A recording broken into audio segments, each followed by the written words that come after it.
This tutorial includes a brief description of the features under the Contacts menu. The Contacts menu provides access to contact and company records, as well as some CRM and administrative features. Companies will take you to a search form and list for finding and managing company records. Contacts will take you to a search form and list for finding and managing contact records.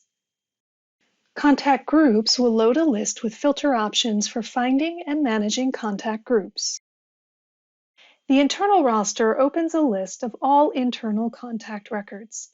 These are contacts that have been identified as working for your firm. My Relationships will take you to a list of your contacts. These are contacts with which you are flagged as having a relationship.